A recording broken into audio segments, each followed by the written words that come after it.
என் வாழ்க்கையே உன் கையில தானே இருக்குது. உன்ன விட்டா எனக்கு யார் உதவி பண்றதுக்கு இருக்கா?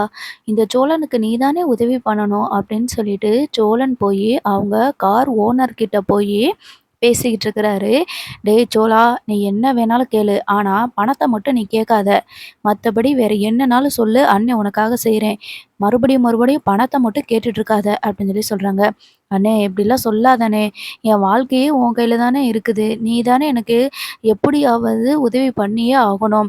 நீ மட்டும் இல்லைன்னு வச்சுக்கோயேன், நீ மட்டும் இப்போ பணத்த தரலைன்னு வச்சுக்கோயேன், அவ்வளோதானே எனக்கு அவ்வளோ பெரிய அவமானண்ணே. ப்ளீஸ்ண்ணே நான் சொல்றத கேளுண்ணே" அப்படின்னு சொல்லி சொல்றாங்க.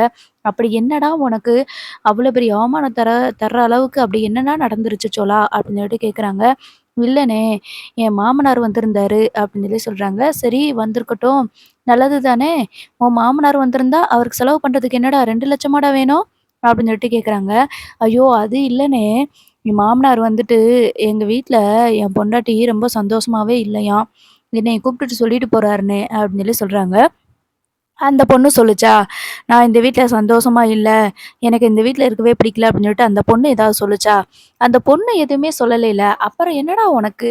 எதுக்குடா சோலா தேவையில்லாம ஏதாவது பண்ணிக்கிட்டு இருக்கிற?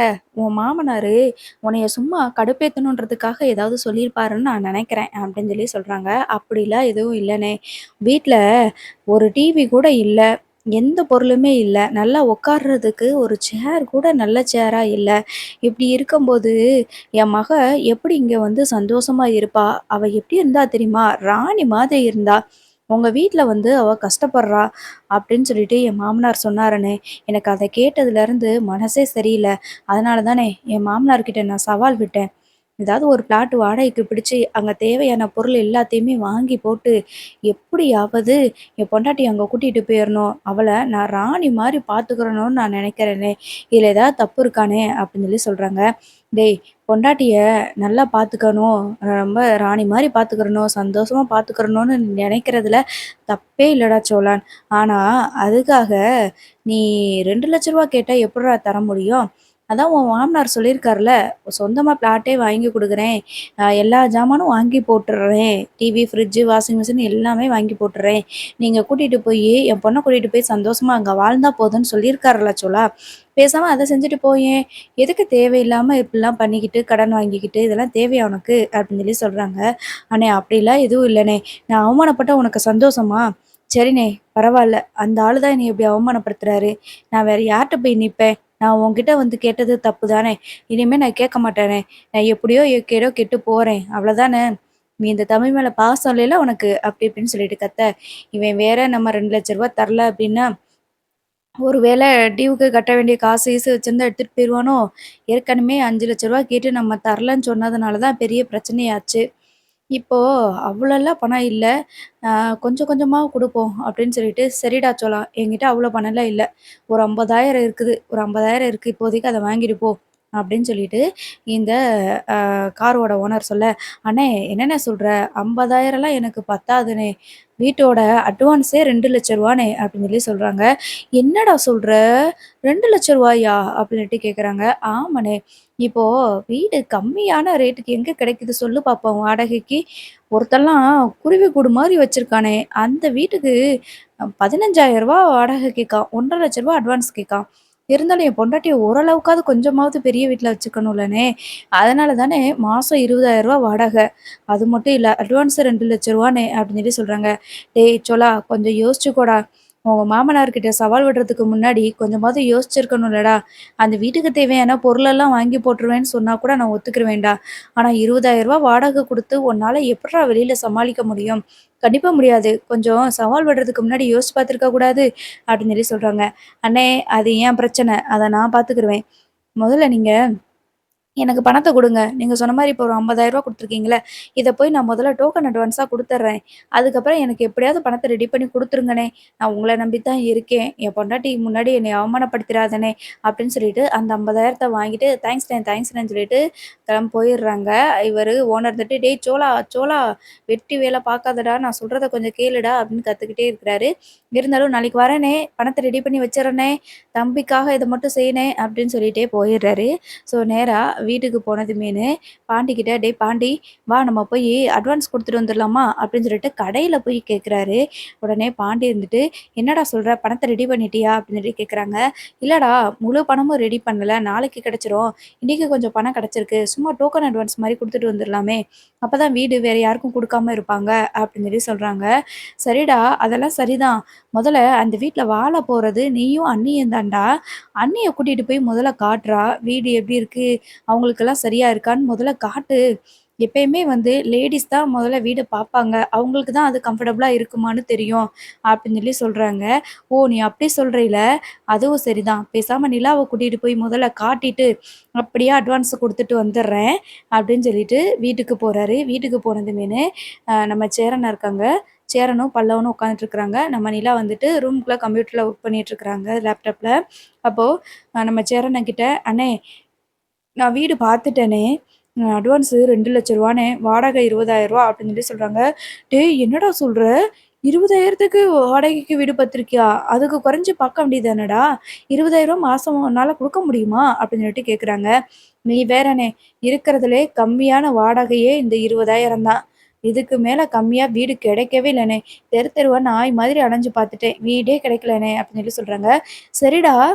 20,000 உன்னால மாசம் மாசம் குடுக்க முடியுமா? கொஞ்சம் யோசிச்சு பார்க்கலாம்ல." அப்படின்னு சொல்லி சொல்றாங்க. "இல்லண்ணே, என் மாமனார் பேசின பேச்சுக்கு 4 நாளைக்குள்ள எப்படியாவது நானு தனியா போயிருவேன்னு சொல்லியிருக்கேன். நிலாவ சந்தோஷமா ஒரு பெரிய வீட்ல கூட்டிட்டு போய் வாழ வைப்பேன்னு சொல்லியிருக்கேன். அந்த ஆள்கிட்ட போட்ட சவால்ல நான் ஜெயிக்கணும்னே. எனக்கு வேற எதுவுமே முக்கியம் இல்லண்ணே இப்ப. எவ்ளோ செலவானாலும் பரவால்ல. நிலாவ ராணி மாரி பார்த்துக்கிறணும். அவளுக்கு அந்த வீட்ல எல்லா வசதியும் இருக்குதுண்ணே, நான் பார்த்த வீட்ல.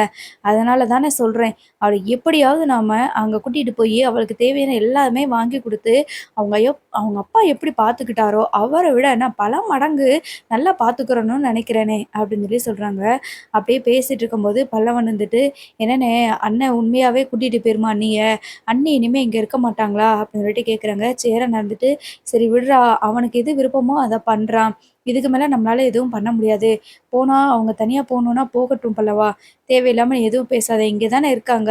நம்ம போய் பார்த்துக்கலாம். நீ பாட்டுக்கு தனியாலாம் எதுவும் போக வேண்டாம்." அப்படி இப்படின்னு ஏதாவது சொல்லிட்டோன்னு வச்சுக்கோயேன், தேவையில்லாம இந்த சோழன் உன்கிட்ட சண்ட போடுவான். ஏதாவது பிரச்சனை பண்ணுவான். இதெல்லாம் தேவையா? அவன் ஒய்ஃப அவன் எங்கேயோ கூட்டிட்டு போய் வச்சிருக்கிறான். நமக்கு என்ன? இப்ப கொஞ்சம் அமைதியா இரு." அப்படின்னு மட்டும் அந்த பாண்டிய பார்த்துட்டு சாரி பல்லவன பார்த்து சேரன்னு சொல்றாங்க. அந்த நேரம் பாண்டியும் வராங்க. வந்துட்டு, "என்னண்ணே, இவன் சொன்னானா? வீடு பார்த்துட்டேன்னு சொல்லி சொன்னான்." அப்படின்னு சொல்லி சொல்றாங்க. "ஆமான்டா, வீடு பார்த்துட்டதா சொன்னான். நிலா கிட்ட சொல்லி கூட்டிட்டு போறேன்னு சொல்லிட்டு இருந்தான்." அப்படின்னு சொல்லி சொல்றாங்க. "ஆமாண்ணே, இவன் ஆனா அவசரப்பட்டு இவன் வீடு பார்த்துட்டானோ அப்படின்னு எனக்கு தோணுது. சரி, முதல்ல போய் இருந்து பார்த்தா தானே அப்புறம் தானே தெரியும். அவன் சொல்றது சரிதானேண்ணே. அவங்க வீட்டுக்கு நம்ம போனோம்ல, எவ்வளோ பெரிய வீடு.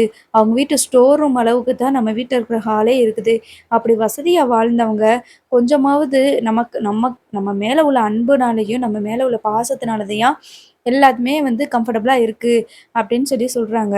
ஆனா, அவர் அப்படி கிடையாதுல்ல. அவங்க எவ்வளோ சந்தோஷமா, எவ்வளோ சூப்பரா, சந்தோஷமா, வசதியா வாழ்ந்தவங்க. அவங்க இங்க வந்து கஷ்டப்படுறது கொஞ்சம் கவலையா தானே இருக்குது.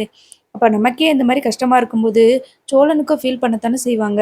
நம்ம மேல உள்ள பாசத்திலயும், அக்கறையிலயும் தான் அண்ணி வந்து எதுவுமே சொல்லாம இருக்காங்கன்னு நெனைக்கிறேன். அதனால சோழன் எடுத்த முடிவும் சரிதான். இருக்கட்டும்னே அப்படின்னு சொல்லி சொல்லிர்றாங்க. அதுக்கப்புறமா இந்த சேரன் இருந்துட்டு, "சரிடா, அவங்க போகணும்னா போகட்டும். நம்ம எதுவும் சொல்ல வேண்டாம் சரியா?"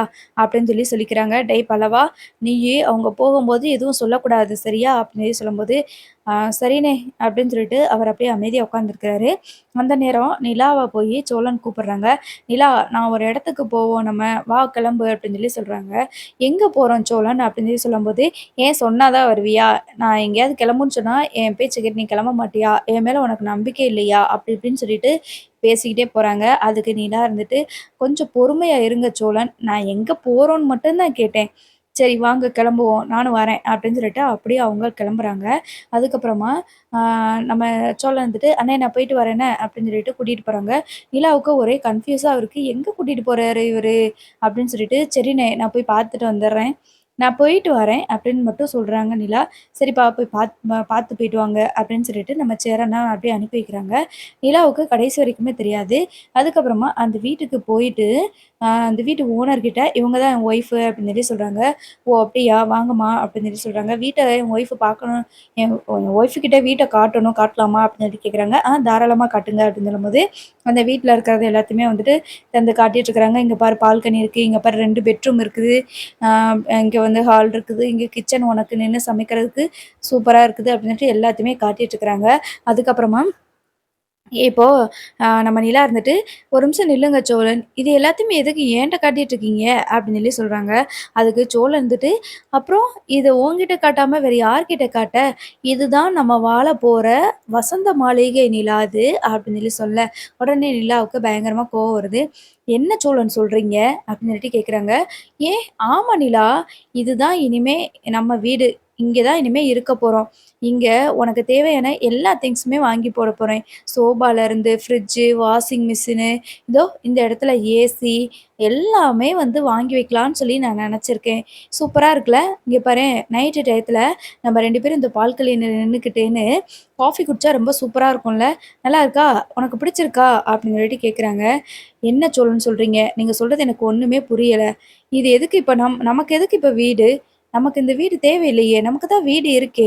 அப்புறம் எதுக்கு நம்ம இங்க வரணும்?" அப்படின்னு சொல்லிட்டு கேட்குறாங்க. "என்ன நிலா பேசுற? அந்த வீட்டுல நம்ம இருக்க முடியாது நிலா. அந்த வீடு ரொம்ப சின்ன வீடு. அதே மாதிரி அங்க எல்லாம் பொருள் எல்லாம் வாங்கி போடவும் முடியாது. அப்படி ஒரு வேள பொருள் எல்லாத்தையும் வாங்கி போட்டா, வீடு நிறைஞ்சிரும். பிறகு நம்ம உட்கார்றதுக்கு கூட இடம் இருக்காது. அதனால தான் உனக்கு வசதியா உன்ன வாழ வைக்கணுன்றதுக்காக தான் இந்த வீடு பார்த்துருக்கிறேன். உங்க அப்பா வீட்ட விட இது கொஞ்சம் கம்மி தான். இருந்தாலும் ஏதோ நம்ம 2 பேரும் வாழ்றதுக்கு கரெக்ட்டா இருக்கும்னு எனக்கு தோணுது. உங்க அப்பா உன்னைய எப்படி பார்த்துக்கிட்டாரோ, அத விட உன்னைய நான் சந்தோஷமா பார்த்துக்கிறேன்னு நினைக்கிறேன் நிலா." அப்படின்னு சொல்லி சொல்றாங்க. சோழன் கிட்ட இருந்துட்டு சோழன் இப்படி சொல்லவுமே நிலா இருந்துட்டு, "என்ன சோழன் உளறிட்டு இருக்கீங்க? முதல்ல கிளம்புங்க நம்ம வீட்டுக்கு போவோம்." அப்படின்னு சொல்லி சொல்றாங்க. "என்ன நிலா நம்ம அட்வான்ஸ குடுத்துட்டு போவோம். டோக்கன் அட்வான்ஸ் மட்டுமாவது குடுத்துட்டு போவோம்." அப்படின்னு சொல்லி சொல்றாங்க. "அதெல்லாம் ஒண்ணும் வேண்டாம். முதல்ல இப்ப நீங்க வரீங்களா? இல்ல நான் நடந்தே வீட்டுக்கு போயிறவா?" அப்படின்னு சொல்லிட்டு கேட்குறாங்க. அதுக்கு, "சரி நான் வரேன்." அப்படின்னு சொல்லிட்டு நம்ம சோழன் சொல்றாரு. அப்ப ஹவுஸ் ஓனர் இருந்துகிட்டு, "என்னாச்சு? வீடு பிடிக்கலையா?" அப்படின்னு சொல்லி கேட்குறாங்க. "அதெல்லாம் எதுவும் இல்ல. வீட்டுக்கு போயி பணத்த மட்டும் நாங்க எடுத்துட்டு வந்துர்றோம். வந்து உங்களுக்கு அட்வான்ஸ் குடுத்துர்றேன்." அப்படின்னு சொல்லிட்டு சோழன் வந்து அதுக்கப்புறமா வண்டி எடுத்துட்டு வீட்டுக்கு வராங்க. வீட்டுக்கு வந்ததுமே இந்த நிலா வந்து ஒரு சேர் எடுத்து போட்டு வேகமா வந்து உட்காந்து அப்படியே டென்ஷன்ல அப்படியே ஒரு மாதிரி டென்ஷன்ல வந்து ரியாக்ட் பண்ணிட்டு இருக்கிறாங்க. சேரன் இருந்துட்டு, "என்னாச்சுப்பா நிலா?" அப்படின்னு சொல்லிட்டு கேட்குறாங்க. "இந்த விஷயத்த பத்தி சோழன் உங்ககிட்ட சொன்னாரானே?" அப்படின்னு சொல்லிட்டு கேட்குறாங்க. "என்னப்பா சொல்ற நிலா?" அப்படின்னு சொல்லி கேட்கும்போது, "அவரு தனியா வீடு பார்த்துருக்கிறார்ல, அத பத்தி எதுவும் சொன்னாரா?" அப்படின்னு சொல்லிட்டு கேட்குறாங்க. "ஆமாப்பா, எங்க கிட்ட எல்லாம் சொன்னான்ப்பா. உன்னைய தனியா கூட்டிட்டு போயி பெரிய வீட்ல தான் இருக்கணும். அங்க எல்லா திங்ஸுமே வாங்கி போடணும். உன்னைய வசதியா பார்த்துக்கணும்னு நினைக்கிறான்ப்பா சோழன். அப்படி நினைக்கிறதுல ஒண்ணும் தப்பு இல்லைலப்பா." அப்படின்னு சொல்லி சொல்றாங்க. "என்னங்க நீங்களும் புரியாம பேசுறீங்க?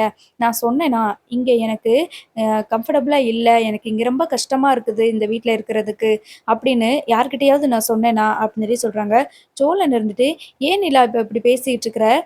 உனக்காக தான் நான் அவ்வளோ பெரிய வீடு பார்த்துருக்கேன். எல்லா பொருளுமே வாங்கி போடுவோம்னு நெனச்சுக்கிட்டு இருக்கிறேன். ஆனா நீ என்ன இப்படி பேசிட்டு இருக்க?" அப்படின்னு சொல்லிட்டு நம்ம நிலாவ பார்த்து சோழன் சொல்ல, "உங்கள உங்ககிட்ட எங்க அப்பா சொன்னாரா? உங்களால என் பொண்ண வசதியா பார்த்துக்க முடியாது. அவ சந்தோஷமா இல்ல அப்படின்னு ஏதாவது எங்க அப்பா உங்ககிட்ட சொன்னாரா?" அப்படின்னு சொல்லி சொல்றாங்க. "ஆ ஆமா நிலா சொன்னாரு. உன்னைய உங்க வீட்ல ராணி மாதிரி பார்த்துக்கிட்டாங்களாம். ஆனா, இங்க நாங்க யாருமே உன்னைய நல்லா பார்த்துக்கலையாம். அதனால தான் உங்க அப்பாகிட்ட நான் சவால் விட்டேன். இன்னும் 4ஏ நாள்ல நான் வேற வீடு பார்த்து, நிலாவுக்கு தேவையான எல்லாமே வீட்டுக்கு தேவையான பொருள் எல்லாமே வாங்கி போட்டு, நிலாவ சந்தோஷமா பார்த்துக்கிருவேன். ரொம்ப வசதியா பார்த்துக்கிருவேன்னு உங்க அப்பாகிட்ட சவால் விட்டேன். அதுக்காக தான் நிலா நான் தனியா வீடே பார்த்தேன்." அப்படின்னு சொல்லி சொல்றாங்க. "அவரு தான் அறிவில்லாம பேசுறாரு அப்படின்னா, உங்களுக்குமா அறிவில்ல சோழன்?" அப்படின்னு சொல்லி சொல்றாங்க. "என்ன நிலா பேசிக்கிட்டு இருக்கிற?" அப்படின்னு சொல்லிட்டு நம்ம சோழன் கேட்கும்போது, "என்னைக்காவது உங்ககிட்ட வந்து இந்த வீட்ல என்னால இருக்கவே முடியாது. இந்த வீட்ல எனக்கு எல்லா பொருளுமே வாங்கி போடுங்க. அப்பதான் நான் இருப்பேன். எனக்கு இங்க கம்ஃபர்டபுளா இல்ல." அப்படின்னு ஏதாவது உங்ககிட்ட வந்து நான் சொல்லியிருக்கேனா? அப்படின்னு சொல்லிட்டு கேட்குறாங்க. சோழன் இருந்துட்டு, "இல்ல அப்படிலாம் சொன்னதில்ல நிலா." அப்படின்னு சொல்லி சொல்லும்போது, "அப்புறம் என்ன உங்களுக்கு?" எங்க அப்பா வந்து உங்கள ஹோட்டலுக்கு கூட்டிட்டு போகும்போதே நான் நெனச்சேன், ஏதாவது ஒரு பிரச்சனைய இழுத்து விட்டு போவாரு அப்படின்னு சொல்லிட்டு. அதே மாரியே நடந்துருச்சு. எல்லாம் எங்க அப்பாவ சொல்லணும் அப்படின்னு சொல்லி சொல்றாங்க. நம்ம சேரன் இருந்துட்டு, "இல்லப்பா உங்க அப்பா சொன்னது சரிதானப்பா. நீ உங்க வீட்ல எவ்வளோ வசதியோட வாழ்ந்திருப்ப. ஆனா இங்க வந்து இவ்வளோ கஷ்டப்படணும்னு அவசியம் இல்லைலப்பா. அதனால தான் சோழன் உன்னைய வந்து கஷ்டப்படுத்தக் கூடாதுன்னு இப்படி ஒரு முடிவு எடுத்திருக்கிறான். சோழன் பண்ணதுலயும் தப்பு இல்லைலப்பா" அப்படின்னு சொல்லி சொல்றாங்க. "அண்ணே கொஞ்ச நேரம் சும்மா இருங்கண்ணே. நான் ஏதாவது சொன்னேனா? உங்க எல்லாருக்குமே இந்த வீட்ல நான் இருக்கிறது பிடிக்கலன்னா சொல்லுங்க. நான் இப்பவே கிளம்பி நான் போயிர்றேன்." அப்படின்னு சொல்லி சொல்றாங்க. "ஐயோ! அண்ணி அப்படிலாம் எதுவுமே இல்ல அண்ணி. அண்ணன் கூட வீடு பார்க்க போறேன் அப்படின்னு சொல்லும்போது எனக்கு கஷ்டமா தான் இருந்துச்சு. அண்ணனா தான் அப்படி வீடு பார்த்துட்டு இருந்துச்சு அண்ணி. எனக்கெல்லாம் இதுல விருப்பமே இல்ல அண்ணி." அப்படின்னு சொல்லி சொல்றாங்க. உடனே சோளன் இருந்துட்டு பல்லவன பார்த்து முறைச்சுட்டு, "என்ன நிலா சொல்ற? இப்ப நீ அந்த வீட்டுக்கு வர்றியா? வரலையா? பிறகு உங்க அப்பா கிட்ட நான் சொன்ன சவால் விட்டதெல்லாம் வேஸ்ட்டா போயிரும்ல. நான் தோத்த மாதிரி ஆயிரும்ல." அப்படின்னு சொல்லி சொல்றாங்க. நிலா என்ன சொல்றாங்கன்னு பார்ப்போம்.